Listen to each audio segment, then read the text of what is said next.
What's going on, guys? Your boy Amazing. We're back with another video, and in today's video, guys, we're going to be going over which collab banner should you be summoning on. Are you going to be summoning on the Stranger Things collaboration, or should you be summoning on the ReZero collab? So let's get into the video. Before we actually hop into the video, make sure to subscribe to your boy Amazing. We are on the road to 10k subscribers, and at the time of recording this video, I'm at 8.42k subscribers on the YouTube channel. Turn on post notifications if you want to stay up to date with anything 7 Deadly Sins Grand Cross related. And with that out of the way, let's hop into the video. Alright, so in this video I wanted to go over both the banners of the new characters, being the ReZero collaboration and the Stranger Things collab, because Netmarble actually confirmed that ReZero is going to be coming out 2 weeks after the Stranger Things collaboration, and we just got the Stranger Things collaboration update about like 2 days ago now, 3 days ago. So I wanted to make this video going over both the banners, right? Going over both the banners. We have the ReZero collaboration banner right here, courtesy of the GC database, and then I cropped out the banner on global here for the Stranger Things banner. So we're actually going to be going over both the banners, comparing them, and seeing which one's going to be better, and then also going over the units like briefly, and letting you guys know which ones you should be summoning for as a free-to-play player. Alright, so let's start with the ReZero collaboration banner. The ReZero collaboration banner is going to have a 0.25% rate up for the 4 new characters, being the Amelia, Rem, Ram, and Beatrice. So we have these units here, and then I have them pulled up as well. Ram is going to be a unknown race support. I'll just go over them briefly, right? We're not going to go like too in depth. But Ram is going to be the backline support for unknown race, so she's going to be really good there. She has a stun card, and she has a rupture AoE.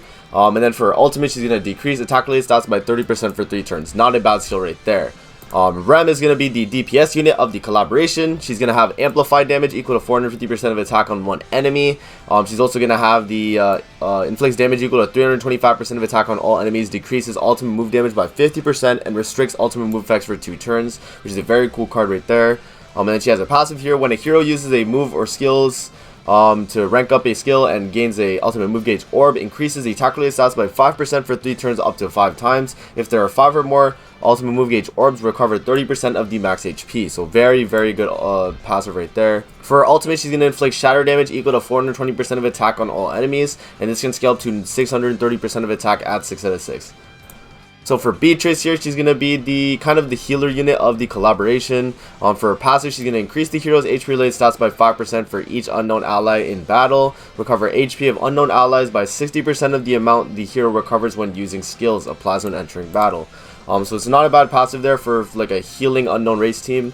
For her first skill, she's going to have lifesteal a single target with a 400% multiplier. So it's not that bad. And then her second card here is going to be Despair, which is actually going to be recovers 30% of diminished HP upon successful critical strike. It actually scales depending on the level, as you guys can see. So that's pretty cool right there. And then for the ultimate, it's going to deal 350% of attack on all enemies and lifesteals 30% of the damage. This can scale up to 525% of attack at 6 out of 6. And then we have Amelia here being the last collaboration character. For her passive, when the hero receives an attack from the same enemy 2 times or more during the enemy's turn, cleanse all debuffs from the allies and freezes the enemy for 2 turns. For her first skill here, she's going to have a freeze card on the rank 1, and it's also going to act like a Jericho freeze card, like the red Jericho freeze card on the rank 2 and the rank 3. It's going to be the exact same skill effect there. For second skill here, she's going to deplete ultimate move gauge by 2 orbs at the end of the enemy's turn. And it's also going to deal 180% of attack for 2 turns as well. So this is basically green gold or dissolve. Very, very good skill. And then for ultimate, she's going to inflict secret technique damage equal to 300% of attack on all enemies and deals damage with attribute advantage regardless of the attribute. So secret technique is the same ultimate as Last and Meliodas. If you guys know how that works, it's basically the exact same thing for Amelia. Alright, so now that we've went over the main units here, those are going to be the 0.25% rate up characters for this ReZero collaboration. And then for the filler on the banner, we're going to have Green Escanor, you're going to have Red Hauser, you're going to have Green Jericho, Blue Merlin, Blue Gother. I think that is one of the Fat Kings. I think that's like red. No, not red. I think that's like Blue Fat King. The 7 Deadly Sins Old Fart King. That's Red Skinny King. We have Brawler Bond. I think that's the blue one. And then you have the Leoness of Princess Elizabeth, that's the green Elizabeth. And then we have the 7 Deadly Sins Captain Meliodas, which is the green counter Meliodas. So as you guys can see here, the banner is not too great. I would say like it could actually be a lot better, especially being a collaboration banner. But the only thing is like they're kind of hard to be good nowadays because we kind of expect them to be 0.25% rate up on a total of 3%. So there's only a 1% chance of you getting one of the new characters out of for 3% total, right? Another thing to note as well though is that Ram is a free-to-play unit, so this unit right here, she is going to be the free-to-play unit for the collaboration. So if you were to pull on the banner, you only need to pull 3 of the characters here. So overall, the ReZero collaboration banner is not too bad. There are some decent filler. Green Escanor, if you don't have him already somehow, he's still like pretty decent to this day. Green Jericho is very good. I think Blue Gother has his uses, right? He's not too bad. Red King has fallen off like heavily now. He doesn't really have any use. Yeah, I would say that's basically it of the filler. And then the main units, obviously, you want are going to be the ReZero collaboration characters. One more thing I wanted to note about the ReZero collaboration banner is that you're going to be getting 100 diamonds per rotation you do on the banner. So as a free-to-play player, it's only going to take you technically 500 diamonds. You're still going to need 600. But if you use 600 on the banner, you get 100 back. So it's kind of it's going to be like a really good value banner in terms of the amount of diamonds you spend for the characters, because you're actually going to be able to get 600 diamonds worth of characters and get 100 diamonds back for it, which is really good. So they're going to be implementing that for the global version of the game. They said it on the forums, so if you guys want to like fact check me, it's in the dev notes that we got recently. They did say that the ReZero collaboration banner would be getting 100 diamonds back per rotation we do on the banner. So that's something to note for the free-to-play players. So the next banner we're going to be going over is going to be the Stranger Things banner here. So this is the banner right here. We have the new 4 characters right here. You have Stranger Things 11, Jim Hopper, Mike Wheeler, and Will Byers. So this is going to be the banner right here and the main units. So let's actually go over them briefly, just like we did the ReZero collaboration characters. So we have Mike Wheeler here. He's going to be the first character. For his passive here, if the hero inflicts damage on an enemy using a single target attack, applies an effect which decreases attack related stats by 30% for 2 turns. Not a bad passive. It's kind of like a way to like pick and choose which enemy you want to like lower their attack for. So it's not a bad passive right there. For his first skill, he's going to infect a single target for 2 turns. So basically, Red Demon Meliodas' infect card. For his second skill here, he's going to inflict 500% of attack on one enemy and fills the ultimate move gauge orb by 2 orbs. So it's going to be Green Escanor's single target card, right? The regular attack card. And then for his ultimate here, he's going to cancel buffs and stances on one enemy and inflict damage equal to 490% of attack, then stuns for 1 turn. And this can scale up to 735% of attack at 6 out of 6. Alright, so let's hop into Will here. So Will is going to be a pretty good unit from the collaboration, I would say. He is green, and he does have a really broken passive. So if we actually go over that, another world, if an ally's HP falls below 50% due to an enemy skill used, they will have all their stats decreased by 20%, ultimate move gauge sealed, and applies 1 superpower which grants debuff, or which grants immunity to all damage for 1 turn, applies when entering battle. So basically what happens with Will Byers is that if you get any unit to below 50% HP, they're actually just going to become invincible for 1 turn, and all their stats are going to be like decreased, their ultimate move gauge sealed, etc. So it's you know, it's a trade-off that you lose a lot of stats and you get your ultimate move gauge sealed, so you can't actually fill it. But if you have the ultimate already, it'll still let you use it. You just can't get gauge when you're in that setup, right? But I do think that Will is actually really good because of that passive, and he can have some viability in the future. For his first skill here, he's going to inflict damage equal to 450% of attack on one enemy and prevents ultimate move gauge from filling up for 2 turns. So same card as Green Demon Meliodas, the single target card that he has. And then for the second skill here, Will's going to inflict flood damage equal to 250% of attack on all enemies. So same card as the one Escanor, but AoE. So you think of the bunk card, but AoE damage. So it's going to be flood and then 250% of attack AoE. For his ultimate here, he's going to inflict sever damage equal to 420% of attack on all enemies. This can scale up to 630% of attack at 6 out of 6. So the next unit we're going to have here is going to be Jim Hopper. He is the free-to-play unit of the Stranger Things collaboration. For his passive here, at the beginning of the ally's turn, randomly applies direct hit on 2 enemies for 1 turn.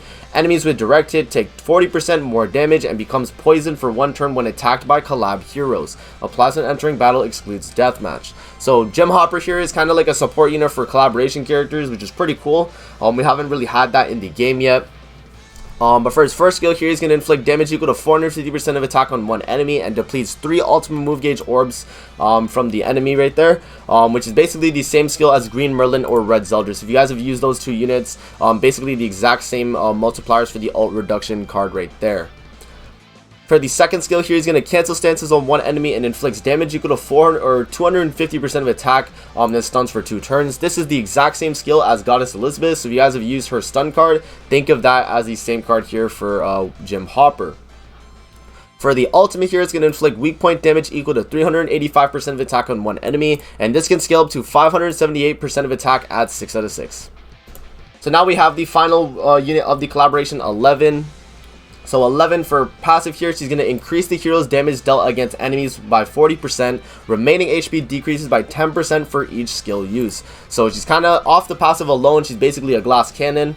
For her first skill here, she's going to inflict power strike damage equal to 475% of attack on one enemy. Same card as Sariel. If you guys have seen the damage on him, very broken. Same card as Green Merlin as well, like the Festival of Merlin. For her second skill here, she's going to inflict wave damage equal to 450% of attack on all enemies, and wave is a new skill effect that does damage dealt minus 12% per enemy on the battlefield, and this scales depending on the level here, as you guys can see. But this doesn't really affect 11 as I've seen in gameplay, where she kind of just like does so much damage because the base percent of the cards are just so high that this wave effect is kind of just nullified, right? For her ultimate here, she's going to inflict damage equal to 520% of attack on one enemy and restores the HP of all allies by 40% of the damage dealt. This can scale up to 780% of attack at 6 out of 6. Alright, so now that we went over all the units for the Stranger Things collaboration, let's go over the filler of the banner and compare it to the ReZero banner and see which one you guys should be summoning on, or if you should be just skipping both of them entirely, right? So we have 11, Hopper, Mike, and Will, and the thing is about this banner is that they actually come maxed out instantly for you. So if you are summoning on this banner, you're going to get 11 maxed out instantly. If you pull her, you're going to get Jim maxed out, you're going to get Will maxed out, and you're going to get Mike maxed out as well. So this is very good for a new player going into the banner, because if you go into this banner and you pull all 4 units, that's an instant level 80 6-star awakening of all 4 of the new characters right there. So that is very good, right? For the filler here, we're going to have Blue Arthur, Green Escanor, Red Merlin, Blue Gother, Green Skinny King. We're going to have Blue Nunchuck Bon, Fighter Diane, which is Tank Diane, Blue Elizabeth, Blue Lizhawk, and then Blue Demon Meliodas. So if we could actually compare the 2 banners now that we've went over both of them, I would say at the end of the day, the ReZero collaboration banner is actually going to be a little bit better than the Stranger Things banner, and the reason for that is because the units for ReZero are actually a little bit better than the Stranger Things overall, because a lot of them kind of just support the unknown race meta here. Rem here is going to be a really good unit because she has like Amplify here, and she gets attack related stats stacking in her passive, which is very powerful. She has this card right here, which is kind of broken as well, like decreasing ultimate move damage and the actual like effect itself restricting it. Very, very powerful. And then Shatter AoE on the ult, just so broken, right? Amelia here is very broken as well because she has Dissolve and a Freeze card. So she's able to dissolve the enemy, she's able to freeze the enemy as well. And then for her passive, like every time they attack her 2 or more times, they're going to get frozen. And then all their buffs are going to be gone. I'm going to be frozen for 2 turns. Amelia and Rem carry this collaboration, man. If you are going to be summoning on the ReZero collaboration, you want to get Rem and Amelia. For the Stranger Things collaboration, the only 2 units I recommend you would actually want to pull for would be for either Will or 11. Those are like the main 2 incentives you actually want to pull for, because Jim Hopper is the free unit. So definitely, if you are pulling on the ReZero collaboration banner, you want to actually go for the Rem and Amelia, and then Stranger Things, you're going to want Will or 11. But overall, I would say that the ReZero collaboration banner is going to be more value towards you, because these units are going to be able to run in the future more often than you are the Stranger Things collaboration. And the reason I say that is because the ReZero collaboration banner units are basically, they're mainly used for the unknown race meta as a team, because you actually run Ram here to actually boost the unknown allies basic stats by 20%. So this whole team is kind of run based off the unknown race meta, and it's kind of there to just like boost the effectiveness of the team by boosting the unknown race, right? So that's really cool right there. And the thing is with the Stranger Things, they didn't really buff human meta or anything like that, so it's not like these units are going to be very viable in the future. The only one I see that has any viability in the future is going to be Will because of his passive, but other than that, they're not going to be like too crazy in the future. And I do think that as well, that the ReZero banner giving 100 diamonds back for the free-to-play players is going to be a lot more beneficial than getting the units maxed out, because diamonds is just a scarce thing to get in the game. you can farm up maxing out each of the units from ReZero, and you would still have more diamonds overall if you summon on that banner than if you were to summon on the Stranger Things banner. So that's going to be my recommendation for all you free-to-play players. If you want to be summoning on either of these banners, I'll definitely recommend the ReZero collaboration over the Stranger Things banner. I hope you guys enjoyed the video. Don't forget to like, comment, subscribe as always. And if you guys want to see more videos like this, definitely let me know in the comment section below. And I'm going to see you guys in the next video. Peace out and have a great rest of your day.